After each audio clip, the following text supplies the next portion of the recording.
Welcome to Open House for Good. It's going to be really, really difficult to follow a by chance act of Jimmy Fallon. Sorry about that.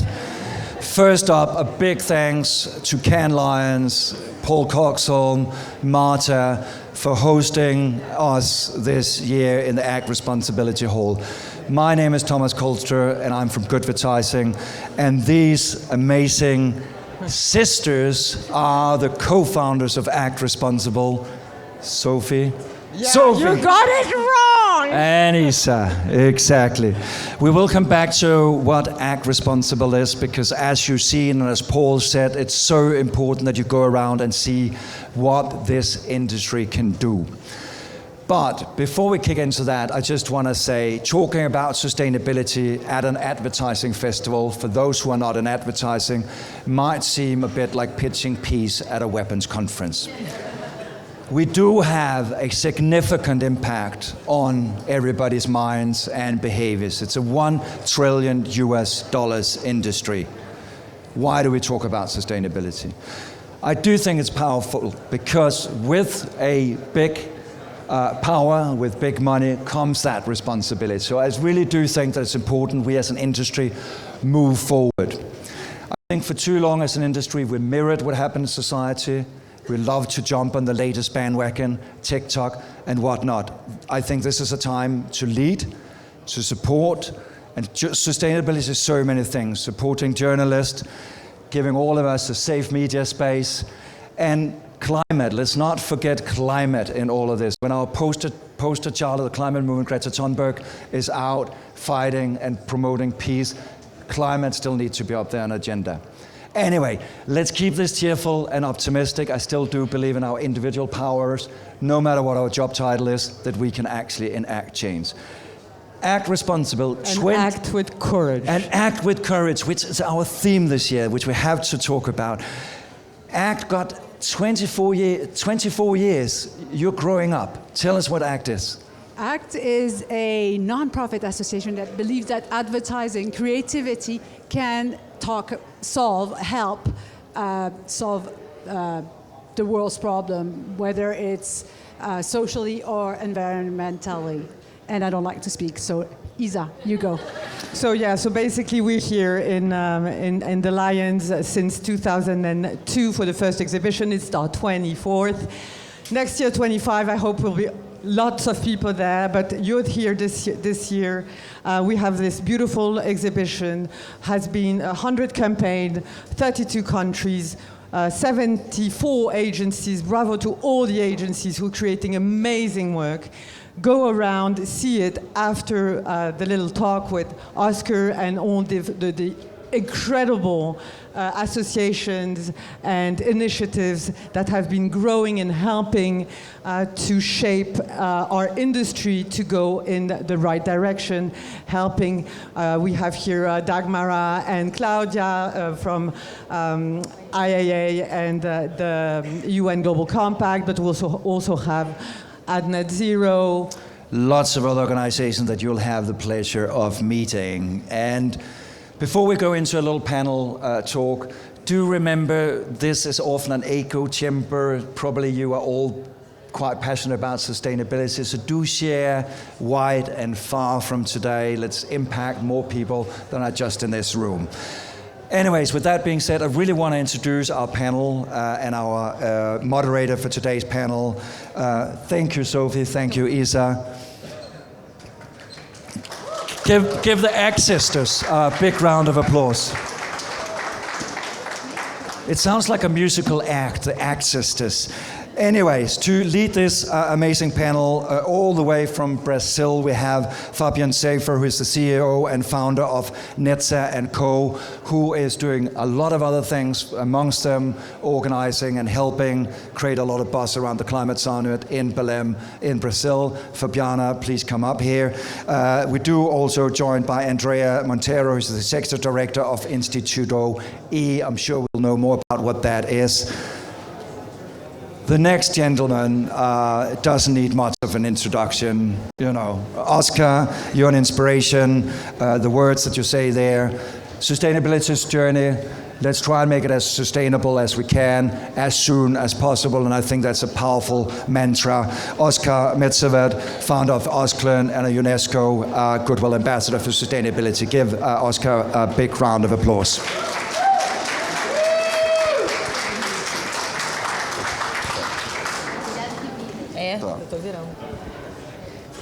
It turns.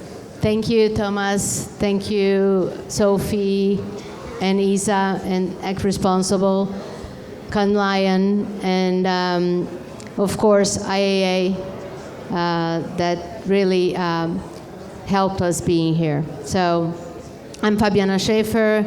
I'm the future co-president of IAA Brazil that we hope to come with us soon. And also co-chair of the Sustainability Council. So coming here is a dream come true. So we have this campaign set up long time ago, thought long time ago, but just realized now how powerful it can be. So after thanking you all for being here, I'm passing on to Oskar to explain to you what's the magic behind this T-shirt that we're wearing, and there's over there as well. Oskar.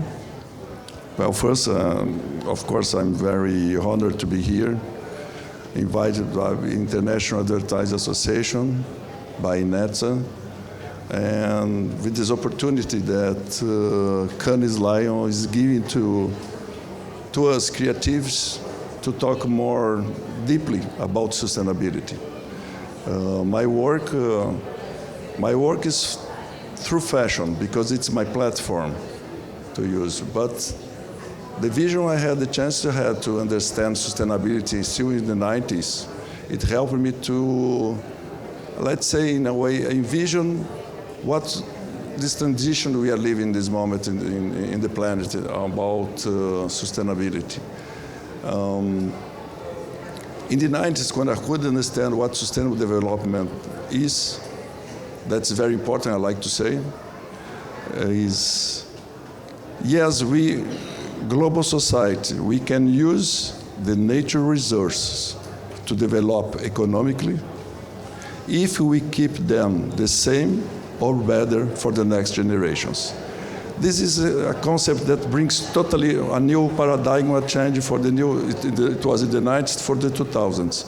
So I became an optimist about preservation in nature. As all of us, we are related and we want to respect, we want to change. This gave me a vision, and I said, I want to be one of the protagonists of this changing. I want to be part of this movement that was going on. And my platform was, I worked as a physician at the time, and Osklen was a little adventure, my brand. And fashion is a great platform to bring the concepts of sustainable development on environment, on the social impact and cultural changes. Fashion, we, as other creative minds here, companies, from brands, we have the opportunity to talk to society using our best, I would say, knowledge, experience, talent, that is to seduce society, to listen about a brand, a project, a service. So we have this opportunity to use our platforms through creativity to transform the society behavior, like art, like music, like theater, like the cinema, like literature. We have this opportunity. All of us, of course, people say, but it's about creating commerce, provoking consumerism. Okay, let's change the way of consuming, the perception of it. We have to help the companies as a creative minds and with the ideology of sustainability, with the concept of sustainability, with philosophy of it, to change, to propose to the companies how we can change internally the thinking of our companies and projects. The T-shirt is very symbolic. When I was invited to come here, and told you and Dagmar, had the idea of doing the most sustainable T-shirts in the world. Of course, it's a concept. Many T-shirts, sustainable T-shirts we have around the world, of course, and I hope we can have more and more and more. But the idea, I love the idea because I know what we have behind on the supply chain of a simple T-shirt. A T-shirt is one of the most simple pieces of the fashion industry.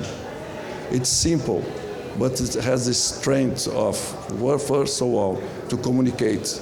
When we wear a T-shirt, we are putting our chest something we believe, something we want to be part, something we want to show the other ones what I stand for. This is a strength of a T-shirt. We have the Peace and Love T-shirt from the 60s. It's so, we are living a new moment. We don't need to have peace and love all this. Or maybe now we need a lot again, sorry. I'm talking about the last decades. But bringing in the same spirit to the sustainability. We are nature. We are nature. It's not us and nature. We are nature, to understand that way. Because in each part of the supply chain of doing a T-shirt, you have to understand how the cotton is being planted, how it's going to be the supply chain changing for a sustainable one or another. I choose to do this one for us in recycled cotton. It looks so simple, recycled cotton. But the meaning of recycled cotton is that the amount of energy and the amount of water and the less amount of pesticides and occupation of lands. It's huge. It's huge. So I just explained what is the supply chain on behind. It's huge. And the second thing, I did bring our project from the Amazon with nature oil from a kind of tree, the copaiba. That helps when you do work with cotton. It's very necessary in the production, a lot of washing, and washing with chemicals. So if you change for something that's nature, and even it's something that comes, for example, from the Amazon, and helps communities there on this plantation, helps economically, it's what we bring for you. And our idea is watch always for the supply chain. Try to work on that, because that you have a huge transformation and much more, a great storytelling. Because the contemporary luxury, from my point of view, the contemporary coolness, for me, it's what we have behind a piece of any product that we develop in the 21st century. Thank you. And Andrea, can you tell us a little bit about more Instituto-E and everything? Yeah, just to complement what Oskar was saying, what we do inside Instituto-E, which was founded by Oskar Metsavaht, is we go inside the supply chain. So the choosing of these raw materials and the creation of them and the transformation of them into product is something that we provoke ourselves to doing every day. And what we were talking there was so beautiful about this invitation and this provocation that the IAA and the NETs they do to us is that we are here at CANI, we're talking with different industries, we're talking about communication, we're talking about creating movements. And the bottom line is what we do as Instituto-E is we created our own methodology. And our methodology was created from practices, because Oskar's concepts, he did that on practice inside his platforms, and Osklen was one of them. And with our own methodology, we're able to understand that sustainable development is not only only, of course, about fashion, but actually it can work in any kind of industry. All we have to do is take the first step, understand what are the causes that we're related to, understand that every decision that we make has impacts, positives and negatives. From the moment that we wake up to the moment that we go to work, to go to school, we go to college and everything, we make decisions. So us as individuals, as consumers, we need to think that everything that we choose to do has impacts, and we consume.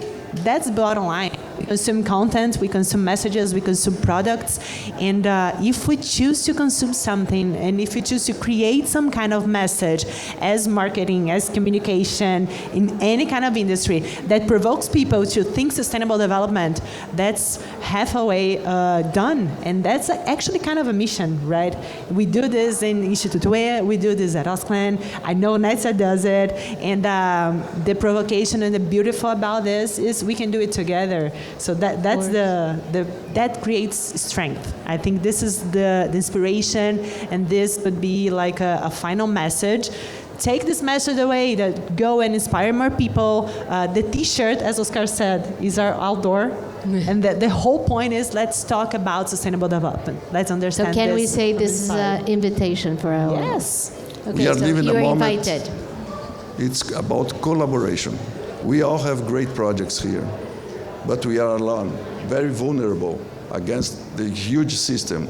We are a counterculture minds here. We have to act in a courageous way. We have to come. We have this, we understand it about, we know what we need, and we know how to transmit through our creative minds, your creative companies, and etc.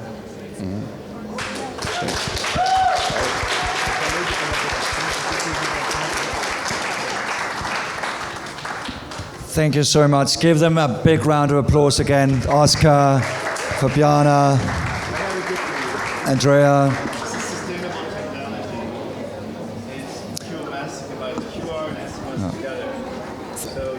If you can go that side, please. Thank you. Thank you so much. Thank you. Thank you, Oskar. Thank you.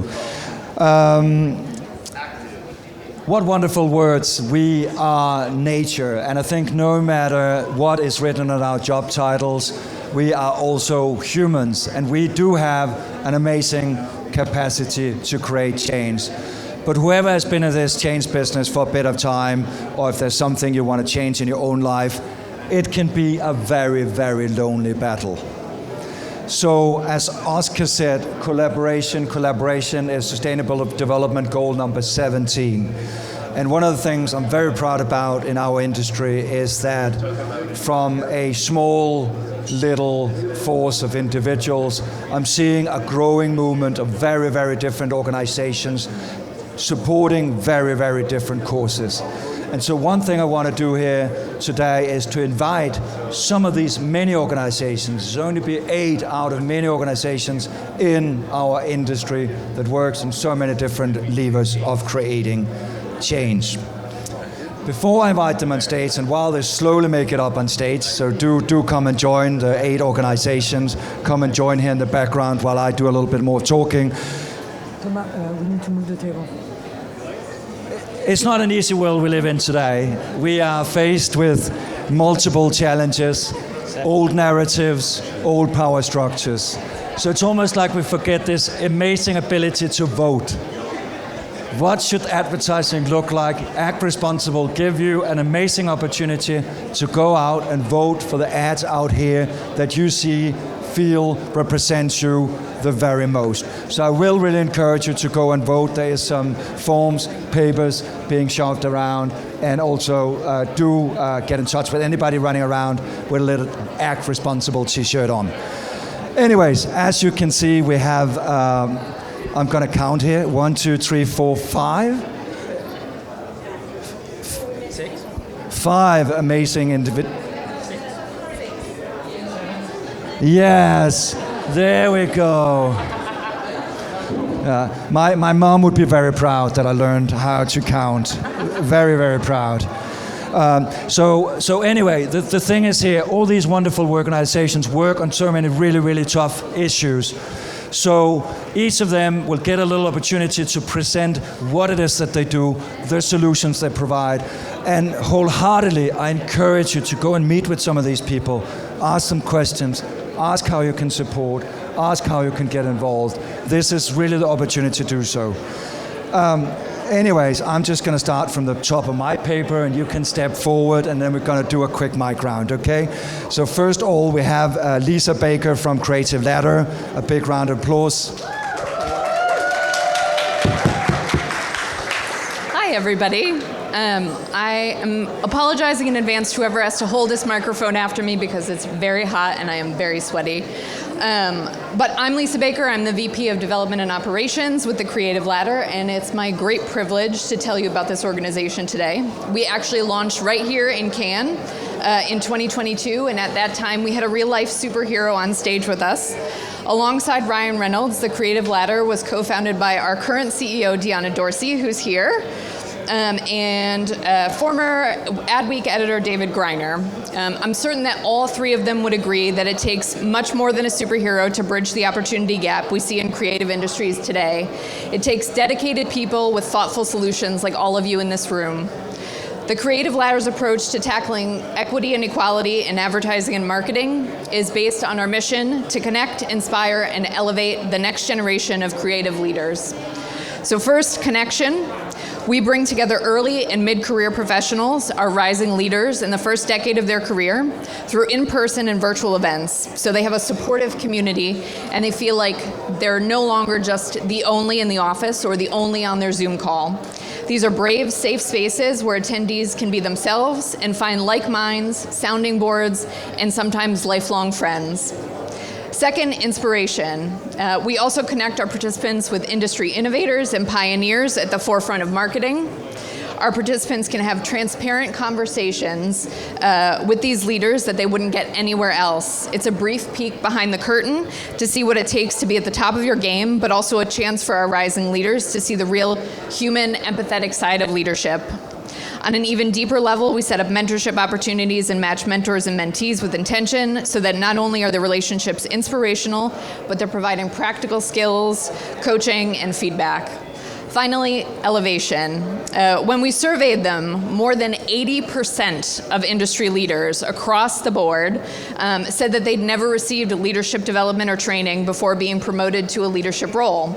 So by equipping our rising leaders with leadership opportunities, like our 6-month virtual Rising Leaders Academy, our leadership boot camps, or our virtual self-leadership and well-being series, we're making sure that this next generation has the tangible tools and skills to lead with intention and with empathy. In our first 3 years, we've supported nearly 7,000 rising leaders, both in person and virtual. And I hope you'll join us as we empower the next 7,000 and the 7,000 after that. By connecting rising talent with forward-thinking employers, a network of peers, and tangible skills, we're shifting the makeup of leadership in advertising, marketing, and creative industries one career at a time. Amazing. Well done, Lisa. Thank you so much. I think it was Paulus or somebody else who said if I had more time I would have written a shorter letter, but fantastic. You open up the ball. It's so many things to be passionate about, so thank you for sharing that. Could you please give our elected government leaders a little bit of an insight into passion and leadership with purpose?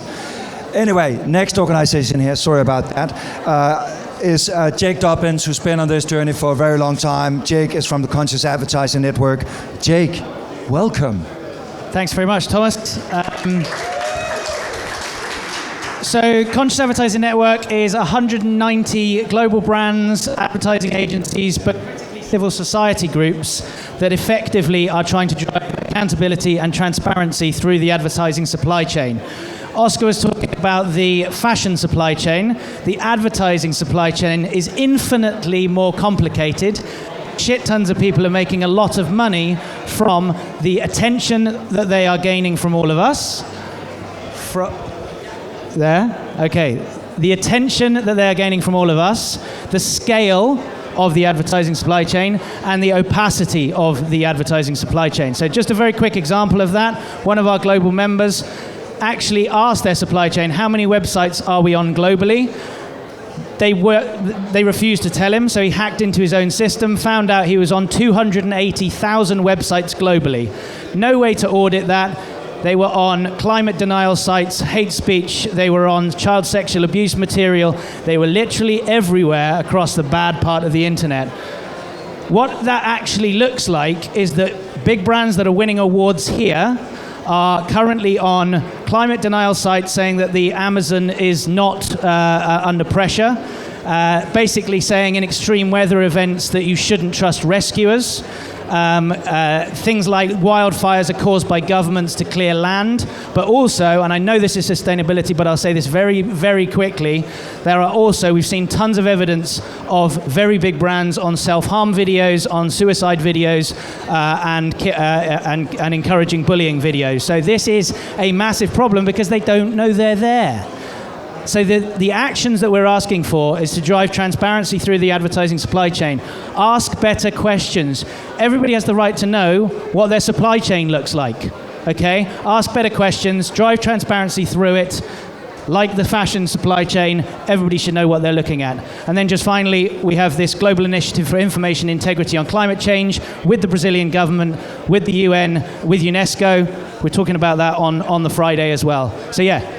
Basically, take responsibility for the transparency of your supply chain. Thank you. Fantastic, Jake. I think it also speaks to the fact that sustainability is just not environmental sustainability. It's across all the 17 SDGs, touching humans and planet as well. To one of the more, from one of the long-term nonprofits to a organization that might not need as much introduction is the United Nations Global Compact, and we have Claudia Kerwald to talk about the important work they do in embedding sustainability in business. Claudia, welcome. Thank you, Thomas. Hi. Thanks, guys. Oh, amazing. Well, thank you so much for being here. So my name is Claudia Kerwald. I'm head of marketing for the UN Global Compact. And for you, of course, I'm sure a lot of you are familiar with the UN. For those of you that are not familiar with the UN Global Compact, we're the world's largest sustainability initiative. We have 20,000 companies that have engaged with us. That are currently, and actually we're hoping to mobilize more companies to embed sustainability into their core strategies and operations. And traditionally, we've worked with CEOs and chief sustainability officers. But what we realized was that unless we get the whole C-suite engaged, we're not going to make much progress. So what we've done is we've kind of gone on this journey in the last year to engage the CMOs and marketing leaders in what we're calling, and what we're launching this week, the CMO Blueprint for Sustainable Growth. So to tell you a little bit more about the CMO Blueprint, which hopefully after this you guys will come and visit our Evergrow greenhouse, the CMO Blueprint simply is a practical guide with action steps for CMOs to go from intent, because there's good intentions, but to go from intent to meaningful impact. And the goal is that they will actually embed sustainability in the way that they're growing their businesses, in the way that they're building their brands, they're innovating for the future, as well as the way that they're engaging consumers. So 3 things that we're hoping to deliver through the CMO Blueprint. 1, it's a framework, principles-based framework, really based on global best practices, with 10 case studies that really feature key brands that are actually already doing this. The second part is an industry benchmark. So, of course, what you measure matters. And so we want to create an industry measure for brands that we can track year over year. So we're launching it this year at Cannes. And our goal is to release the result at the UN General Assembly in New York. So if you guys are going to be in New York in September, we invite you to come and be part of it. And then the third component is an ecosystem of resources. And our goal there is to really start collaboration with different thought leaders. So we have over 80,000 pieces of content around different thought leaders, so credible, best-of-class organizations that have been working in this space around sustainable marketing. So a lot more to say, but we want to encourage you to come chat with us afterwards in the Evergrow greenhouse, where brands go to grow and prosper, and we'll share more about the blueprint. So thank you for being here. Thank you so much, Claudia. 23,000 companies. Sometimes, and sorry to say, Claudia, sometimes the UN can come off as a very big, distant organization, but the fact is 40% of members are SMEs. So if you're out there and you're not representing big business, you do have a chance to work with the UN on these very, very important initiatives, and I'm very happy that you're doing the CMO blueprint for the marketing industry. It's very much needed. Next up, we have Open Chair, Suhanna Gordhan. Give Suhanna a big round of applause here. And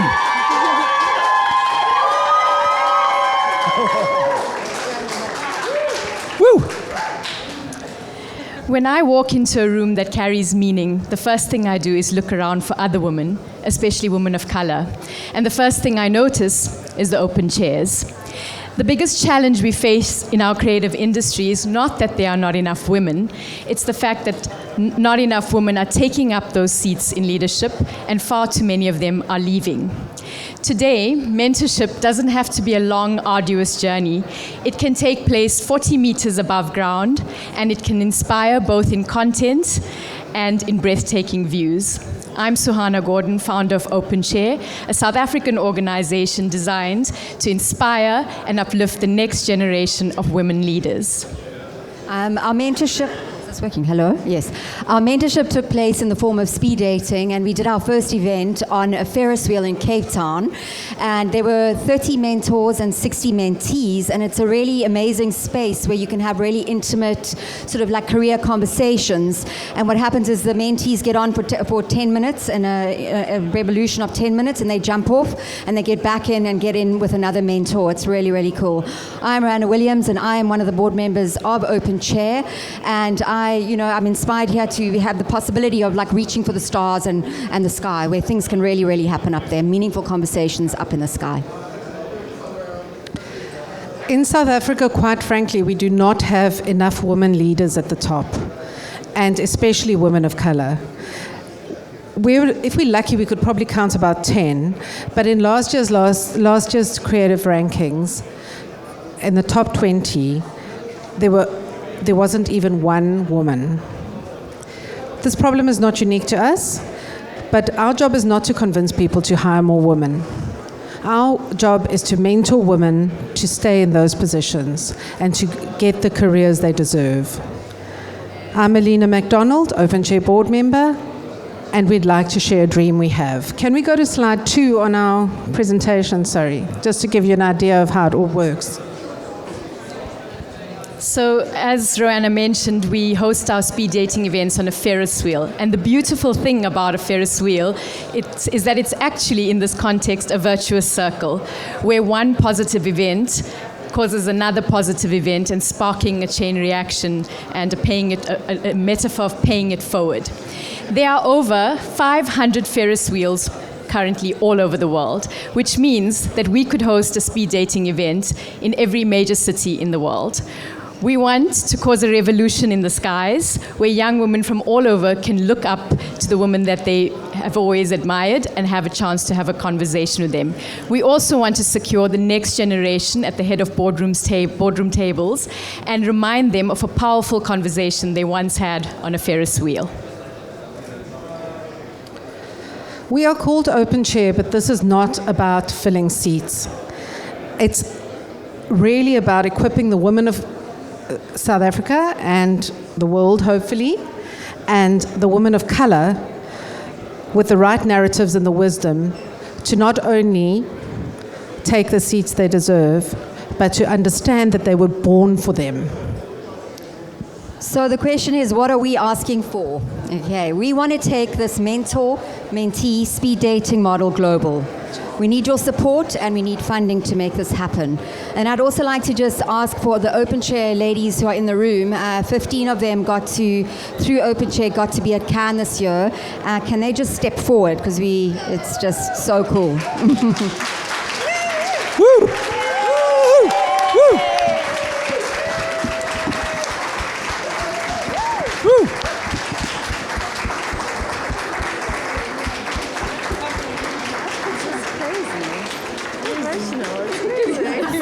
Thank you so much. Thank you. Amazing. Woo! Woo!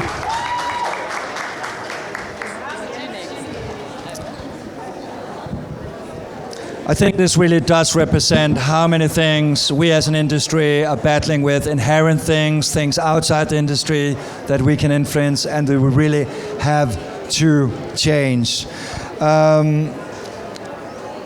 Our next little leader, our next little change agent is Taban Sharez from Lotus Flower. Welcome. Bring the table forward.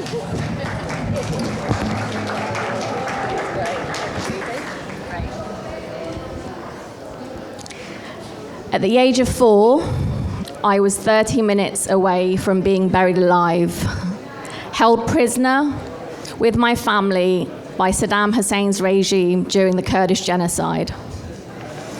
We were rescued by 2 drivers as we were being driven to our death. Those 2 drivers risked their lives in taking one action, and by doing so, they changed the course of my life. 39 years later, we are still witnessing a world that is on fire with injustice. We witness unimaginable things daily through our phones. It's easy to feel really powerless. And no one person can put out these flames. That's why now more than ever, collective action is needed. 10 years ago, I founded the Lotus Flower, my charity. And we're no strangers to putting out fires. We work in some of the world's most hostile environments to support women and girls after conflict. We know that women are some of the most powerful change makers and agents of change. And so we help them rebuild and create sustainable futures for them and their families. In 10 years, we've managed to change the lives of 91,000 women and girls. So I know it's possible. I didn't come from wealth. I didn't come with a ready-made network of connections to help me. As a refugee woman of color and a single mother with living with an invisible disability, I carried the barriers on my back, but also inside me a fire that said, I can make change happen. I learned early on that if we want real change, then we need to act. Not one day in the future, not when it's convenient, but now. Because sustainable change isn't a campaign to talk about, it's a commitment to act on. So how do we do it? Well, we know that sustainable change is about creating an ecosystem to support each other and create shared resources. One built on mutual responsibility and care, one where we don't compete, but we complement each other. It's a recognition that we each are critical part of the chain. And in that chain, we commit to supporting those ahead of us, but also those following us behind. So how can you help? Gender equality is one of the world's biggest raging fires. And in every corner of the globe, women and girls are being stripped of their rights and facing multiple barriers. This is at the heart of the work that we do. So how do we work together to fight this fire? We need collaborators and co-creators to help build this ecosystem. And you're most probably wondering, what's this ecosystem going to look like? The ecosystem will unlock resources and share them with hard-to-reach communities around the globe. It offers a direct bridge to those who need it most. When people say resources, what do I mean? Well, I'm talking about your expertise, your skills, your mentorship, your pro bono hours, your partnerships, and of course, financial resources. Can you, as an individual or organization, commit to one action today? And come and talk to me or Jess and think about how you can help and be part of this ecosystem. The world really needs your expertise and your passion. I'm living proof that changing one person's story can really change the world. So please come and talk to me and Jess to find out more. And also you can scan the QR code if you can see it and connect with me on LinkedIn. We really, really want to come back to Cannes 2026 and give everyone something to talk about so we can measure the impact. Thank you.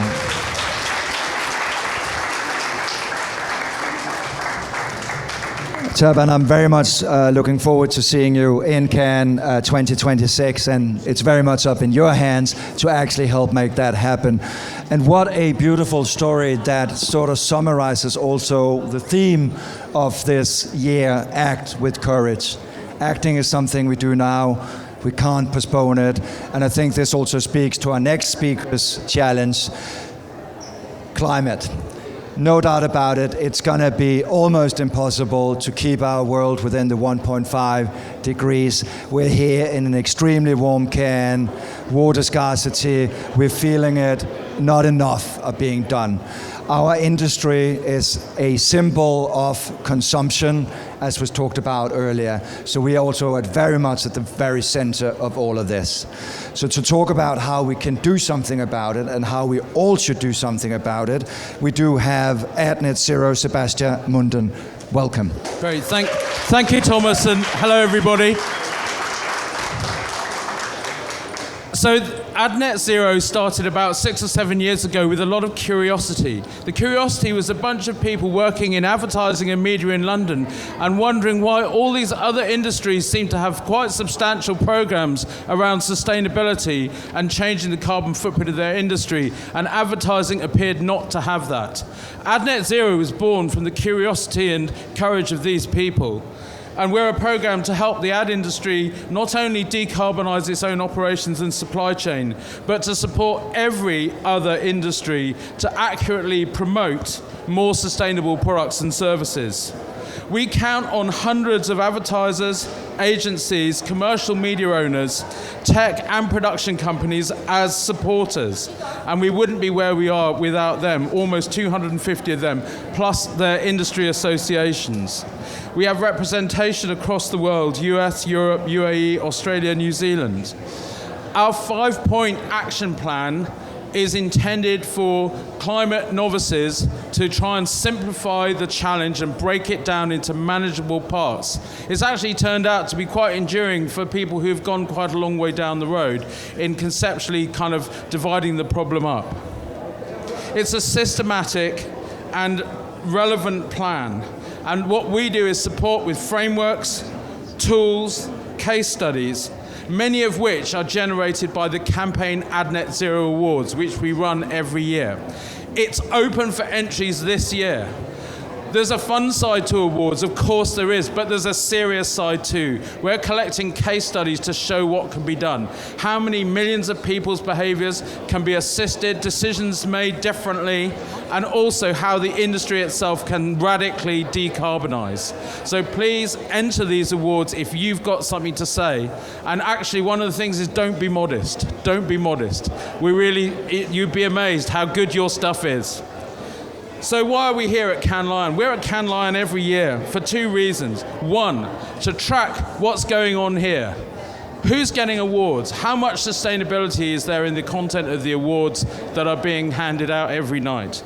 And the second is, we haven't got long. We set ourselves this relentless pace. Every year, we need to get better. Our programs need to get better. Our tools need to get more useful. Our frameworks need to be more used. So we're here, year in, year out, driving that progress with our supporters. Lastly, this year is no exception. And this year, we're very proud to announce the next iteration of the Global Media Sustainability Framework. The carbon footprint of media is more than half the carbon footprint of the entire ad industry. And therefore, we're very pleased to be working with over 100 contributors across the world to reach some kind of consensus. It's a mix of Socratic and Darwinian process. We get to the formulas, and what's exciting this year is, in fact, not just the formulas, but starting to make it practical to fill those formulas with real numbers from real companies, so that we can actually calculate the carbon footprint of media plans, and these can be acted on. So we're very pleased to be here, and thank you for this initiative. Thank you, Sebastian.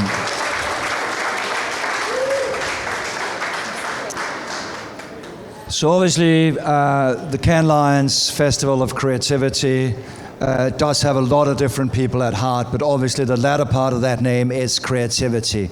There is makers and creators of many shapes and forms. We're all creators this day, but at the very heart of that is creatives. And one of the things that fundamentally have changed from my early years in advertising to today is how many creatives are supporting and trying to drive change in so many of these agendas. One of these agendas, again, are obviously climate change, global warming. We haven't done that job very well, apparently, because we're not very near that goal. So I'm very happy to invite this next organization that is actually an open meeting place for a lot of creatives to meet with other people. So give Lucy von Stormer from Creative for Climate a round of applause. Thank you. Woohoo! Amazing. This is my first time inside the Palais. So I'm going to tell you a little bit of a story about how Creatives for Climate began, and it began here at Cannes. So in 2019, I don't know if, hands up, does anyone remember Extinction Rebellion getting arrested? You do. So I was not intending on building a nonprofit foundation called Creatives for Climate. I was just attending for my first time. I just started a shiny little impact consultancy, and I ran up to one of the arrested rebellions and people, and I said, "Oh my God, I love what you're doing. I want to support it." And they looked me in the eye and they said, "You know who's going to slow down change? Consultants looking to solve this problem." And I had a real reckoning moment, like, oh my God, how willing am I to step into collective action with others? Creatives for Climate has come a far cry from that, but I did go home in 2019 and I started the Creatives for Climate Summit, where it was a sold-out event. Today we're over 6,000 direct members. We've been growing. We're in 90 different countries. You've probably heard of us by now. And after 5 years of exploring, like, what can creativity do, and responding directly to this call for collective action, and that's what we're about, we've built a UN-backed program. So I'm really proud to tell you that we're the largest and also most diverse network of creatives dedicated to climate action. So we've got over 6,000 direct members in our free and open hub, over 90 countries, and a fast-growing alliance of ethical agencies. And I'm here to tell you today about how we've evolved from a scrappy grassroots community into a scalable institution for change. So, how we work. We're basically mobilizing and upskilling the creative workforce. Obviously, Creatives for Climate could have fallen trapped to becoming a greenwashing initiative. Good news, it didn't. We run a ton of anti-greenwash education programs for creatives joining us. We have a pledge and a commitment. One of those asks is to divest from fossil fuels. We think that's the minimum to be a Creative for Climate. We also have an alliance of ethical agencies. So these are the agencies that are mission-driven at their core. Divesting from oil and gas doesn't define their purpose positioning. They want to go beyond it. They want to innovate. They want to pioneer this new blueprint. So we're championing the indies. We're making their voices louder and stronger. And so how do we really incentivize and grow change? Enter our newest initiative, launched yesterday, our free brief matchmaking service for clients. So if you're a brand and you've made any kind of climate commitment, one of the easiest ways that you can enact on your commitments and be consistent between your actions and your words is actually thinking about your service providers. So here's an example. For example, if your business is in coffee or cocoa and you're working with a marketing or advertising or PR firm that is also representing oil and gas, they're directly threatening your supply chain. So we're offering like an absolute no-brainer free service. You can come and submit your briefs to us. I'm from the creative industries. I've won an SDG Lion in my former life. So we can also help you with actually accessing the best in creative talent. You can trust us. This is a QR code. Get involved. And thanks so much, Thomas and Act Responsible, for this opportunity. Fantastic, Lucy. Thank you so much. We're at the very end of the program. This is really not a pitch competition, organizations and change leaders pitching anything to you. Quite the opposite. It's an open door. It's an ask for help, to come and support. There's an overused proverb, but since we're talking about sustainability, let's recycle it. If you want to move fast, go alone. If you want to move further, go together. And so I really want to encourage all of you, these guys, women, change leaders will all be standing up here. Go and have a chat with them. But before I end up this session and go and explore Open House for Good, I really just want to bring the ACT sisters, Sophie and Isa, back here on stage. And Martha, please come and join us from Cannes Lions as well. Sophie somewhere. We at least have one of the ACT sisters, because it's truly been so much hard work putting all of this together. So round of applause to you.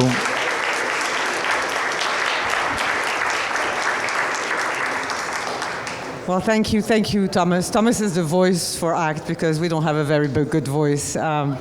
We have a good ACT sisters, but we're not having a good voice. Thank you, Martha. The Lions, incredible. Thank you all for coming. This is your space. We want to keep it your space. It's your space, and you need to act with courage, as you know you all do. And we invite everyone. Sophie, can you do the clap clap thing?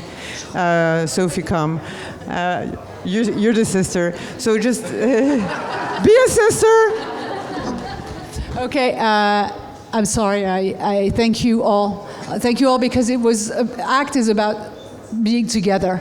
And it's the only way we're going to achieve anything if we want to achieve it. So thank you for what you're doing, and thank you for being here.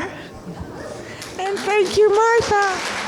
Okay, so I will finish up, shall I, and say a huge thank you to everyone. Thanks to Thomas for comparing. Thanks to all of you guys for doing your thing. My final plug is that tomorrow we have got some amazing sustainability content on the stages. I think there's 5 sessions in total. So if you've got a badge, search sustainability. It's a tag on the program, and go to at least 1, if not 2, fantastic sessions that we've got happening Thursday and Friday, including some of these fantastic speakers that you've already had. So thank you so much for coming.